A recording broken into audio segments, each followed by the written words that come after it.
very warm welcome to Bharata First. You're watching FRP Explains. I'm frankrausanpereira. Since you're here, please like the video, subscribe, hit the bell icon and share the content as well so that more people get to know about Bharata First. Well, I'm here today to call out Alastair Stewart, an award-winning journalist from the United Kingdom. He's a TV presenter with one of the top news stations in the UK and has been knighted by the Queen as well for his efforts.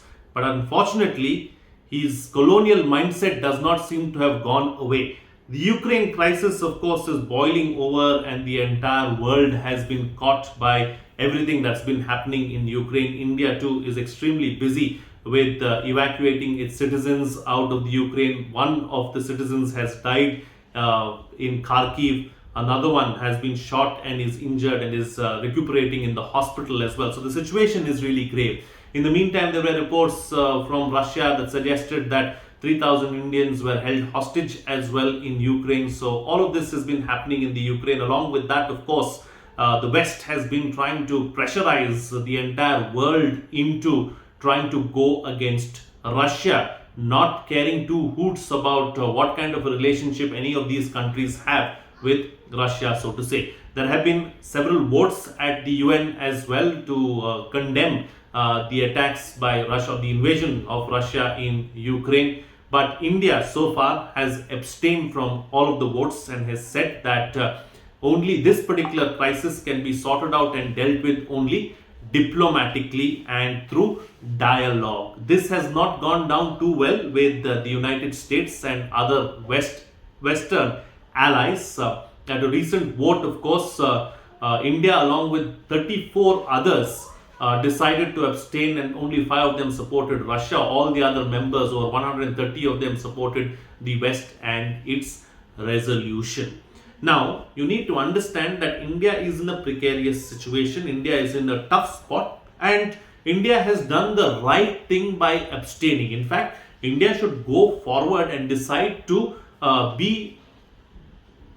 and conduct negotiations, be an interlocutor in the crisis and play a bigger role. But for the time being, of course, India is focusing all the energy on bringing back its citizens. Now, that said, after the abstention vote in the UN, Alastair Stewart came out and tweeted and said, "Pretty predictable, but India and Pakistan should hang their heads in shame and henceforth receive not a penny piece in aid from the UK." This is what I'm talking about, colonial mentality. I mean, this will never change. After looting India for over 200 years, for more than 2 centuries, ensuring that India was divided into so many pieces, they have the audacity to come and say something like this.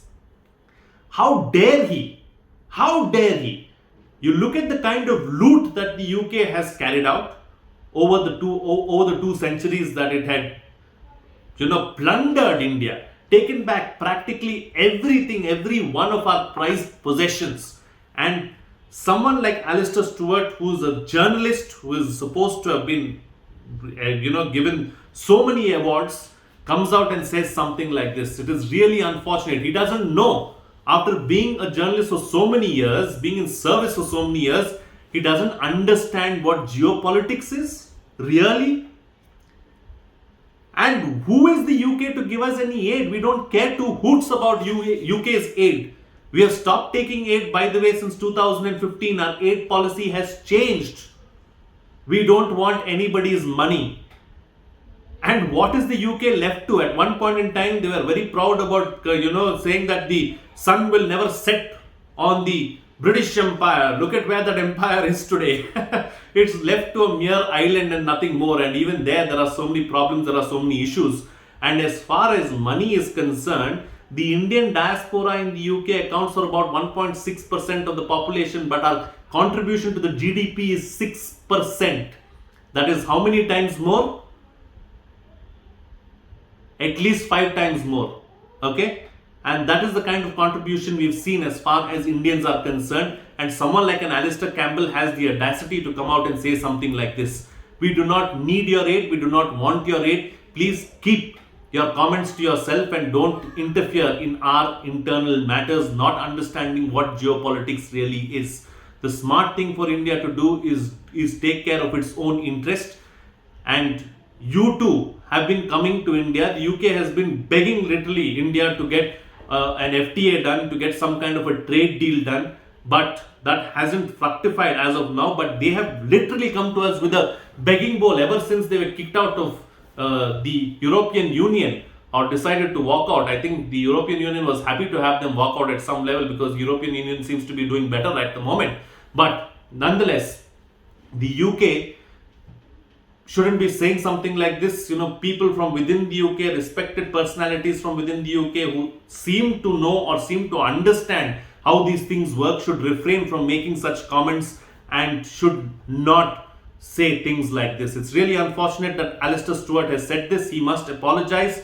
He must say sorry, because he doesn't realize the gravity of the situation and does not understand what this whole situation is all about. And we too should teach people like this a lesson. Only then will they learn. With that, it's a wrap on this edition of FRP Explains. If you like the content, please like the video, subscribe, hit the bell icon, and share the video as well, so that more people get to know about Bharata First. With that, it's a wrap. See you again next time.